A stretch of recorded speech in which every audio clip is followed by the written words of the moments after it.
안녕하세요. 건강서적 읽어주는 한의사 이혜민입니다. 건강서적 읽어주는 한의사라니 뭔가 당황스러우시죠? 저희 채널을 함께하는 원장님들이 많아져서 앞으로는 제가 건강서적 리뷰를 담당할 예정인데요. 일주일에 한 권씩 건강서적을 리뷰할 텐데요. 저희 채널이 당뇨 채널이긴 하지만 당뇨 이외의 모든 건강서적을 함께 다뤄볼 예정입니다. 제가 첫 번째로 고른 책은 고혈압은 병이 아니다 라는 제목의 책인데요. 고혈압과 당뇨는 참 많은 관계가 있죠. 함께 내용을 살펴보시죠. 평소 혈압이 높거나 혈압약을 복용하시는 분이라면 이 책 제목이 조금은 불편할 수 있겠네요. 우선 목차부터 살펴볼게요. 목차는 총 5장으로 나뉘는데요. 1장은 고혈압증이라는 이름의 사기 상술입니다. 제목이 굉장히 세죠. 2장은 뇌경색은 의사가 조장한다. 이 제목도 굉장히 세네요. 3장은 혈압 측정 절대로 하지 마라 이고요. 4장은 부정적 사고는 만병의 근원. 5장은 스트레스만큼 무서운 것은 없다 예요. 가장 관심을 끄는 1장과 2장 위주로 살펴볼게요. 필자가 고혈압이라는 병이 상술이라고 주장하는 첫 번째 이유는 고혈압 기준치가 몇 년 사이에 급격히 내려갔기 때문입니다. 작가가 일본인이라서 일본 데이터인데요. 보시면 1987년에는 고혈압 진단 기준이 180에 100이었고 일본 내 고혈압 환자 수가 230만 명이었죠. 그런데 고혈압 진단 기준이 2004년에는 140에 90, 2011년에는 130에 85까지 내려왔고 그 결과 고혈압 환자가 5,500만 명이 되었습니다. 24년 만에 고혈압 진단 기준이 180에 100에서 130에 85까지 훅 내려오면서 환자 수는 1987년에 비해 무려 20배 이상 증가했습니다. 예를 들어 혈압이 150인 사람이 있다고 하죠. 고혈압 진단 기준이 160일 때는 정상 판정을 받았는데 갑자기 고혈압 진단 기준이 140으로 내려오면 하루아침에 고혈압 환자가 되는 것이죠. 이렇게 고혈압 진단 기준이 명확한 근거나 이유 없이 갑자기 내려가는 바람에 제약회사는 혈압약으로 큰 돈을 벌었고 환자가 어마어마하게 늘었다라는 게 필자의 주장입니다. 고혈압이 상술이라고 주장하는 두 번째 이유를 살펴보겠습니다. 이 점은 일반인들이라면 믿기 힘들 텐데요. 바로 고혈압 진단 기준을 결정해야 하는 WHO나 의사들이 제약회사로부터 어마어마한 기부금을 받는다는 사실입니다.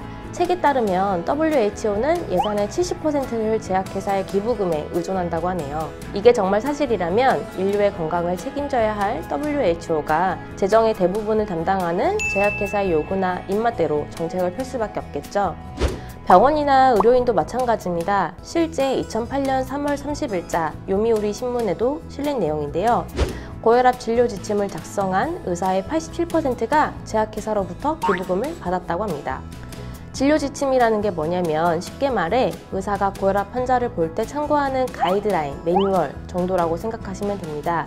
이렇게도 중요한 진료 지침, 가이드라인을 만드는데 제약회사에서 기부금을 많이 준다면 아무래도 제약회사 입맛에 맞는 지침서를 작성할 수밖에 없겠죠.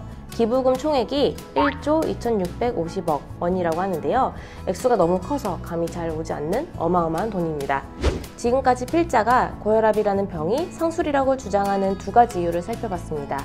제약회사는 우리가 생각하는 것보다 막강한 힘을 가지고 있고 자본력도 있죠. 이 때문에 고혈압 진단 기준을 낮출 수 있었고 그 덕에 혈압약을 많이 팔 수 있었습니다. 실제 일본에서도 혈압약 매출이 많이 커졌다고 하는데요.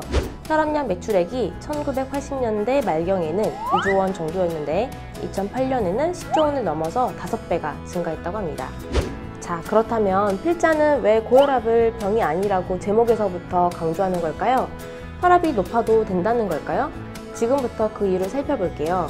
해당 내용은 목차 중 2장에서 자세히 설명하고 있어요. 사람들이 혈압을 무서워하는 가장 큰 이유는 바로 뇌졸중이 올까봐이죠. 이러한 뇌졸중에는 뇌경색, 뇌출혈, 지주막하 출혈 이렇게 세 가지가 있는데요. 1999년도 조사에 따르면 뇌졸중을 일으킨 사람 가운데 뇌경색은 84%, 뇌출혈은 13%, 지주막하 출혈은 3%라고 합니다. 이 데이터가 정말 중요한데요. 최대한 쉽게 설명할 테니 잘 따라오세요. 필자의 주장을 이해하려면 경색과 출혈의 차이를 잘 알아야 합니다. 심근경색, 뇌경색이라는 말을 들어보셨죠? 경색은 쉽게 말해 막히는 겁니다. 혈관에 작은 혈전이 생기면 피가 잘 흐르지 못하는데요. 시간이 흘러서 혈전이 서서히 커지면 결국 혈관을 막아버리죠. 이걸 경색이라고 합니다.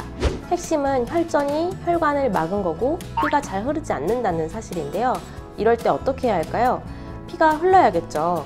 그래서 몸은 혈압을 높여서 피의 흐름을 빠르게 하려고 노력합니다. 그런데 만약 우리가 혈압약을 복용하게 되면 혈압이 낮아지고 혈류가 약해져서 혈전을 떠내려 보내지 못하게 되고 그 결과 막히는 증상, 즉 경색이 오는 것이죠. 문제는 아까 말했듯이 1999년도 조사에서 이러한 뇌경색이 전체 뇌졸중 중에 84%를 차지한다는 사실이에요. 물론 예전에는 뇌출혈이 많았다고 해요. 1950년대까지는 뇌출혈이 전체 뇌졸중의 90%였다고 하는데요. 예전에는 영양 상태가 안 좋았고 그 결과 혈관이 약하다 보니 높은 혈압을 견딜 수 없었다고 하고요. 한편으로는 육체 노동을 많이 해서 육체 스트레스가 크다 보니 혈관이 쉽게 터진 것이라고 합니다. 예전에는 이러한 뇌출혈이 많았기 때문에 혈압을 낮추는 게 도움이 됐지만 지금은 반대로 막히는 경우가 많습니다. 따라서 혈압을 억지로 낮추면 혈액 흐름이 안 좋아져서 오히려 뇌경색이 올 수 있다는 게 필자의 주장이고요. 그래서 이 장의 제목도 뇌경색은 의사가 조장한다 예요. 혈압약 때문에 혈액 흐름이 느려져서 막히는 경우가 많아졌기에 의사가 뇌경색을 조장한다 라는 뜻입니다. 필자는 논란을 우려해 이렇게 말합니다. 혈압약은 절대 안 된다고 말하는 것이 아니다. 혈압을 낮추면 뇌출혈의 위험을 줄일 수 있다. 그러나 뇌경색을 일으킬 확률 역시 높아진다 라고요. 책을 읽고 혈압약을 곧바로 단약하는 일은 없어야겠습니다. 반드시 주치 선생님과 상의하셔야 합니다, 여러분. 3, 4, 5장은 간단하게만 살펴볼게요. 3장, 혈압 측정 절대로 하지 말아의 내용은 말 그대로 혈압 측정 횟수를 줄이라는 거고요. 필자는 더 나아가 혈압 측정기를 내다 버리라고 합니다. 혈압은 지금 이 순간에도 계속 바뀌고 있는데 어느 한순간에 잰 혈압만 가지고 높다, 낮다를 판단하는 것 자체가 처음부터 잘못됐다는 뜻이죠. 4장은 부정적 사고는 만병의 근원, 5장은 스트레스만큼 무서운 것은 없다 인데요. 필자가 추천하는 혈압을 낮추는 방법은 무엇일까요?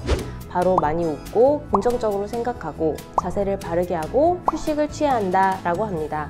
혈압이 낮아지는 자세란 단전에 힘을 주고 허리를 꼿꼿이 세워 똑바로 앉는 것이라고 하네요. 참고하세요. 이번 영상에서는 고혈압은 병이 아니다 라는 제목의 책을 함께 리뷰해 보았습니다. 다양한 관점의 책들을 앞으로 소개할 예정이니까요. 판단은 여러분이 하시거나 주치 선생님과 꼭 상의해 주시기 바랍니다. 댓글에 평소에 관심 있었던 건강서적 혹은 함께 공유하고 싶은 그런 건강서적이 있다면 달아주시고요. 출판사랑 상의해서 리뷰해 드리도록 하겠습니다. 그럼 다음 영상에서 뵙겠습니다. 감사합니다.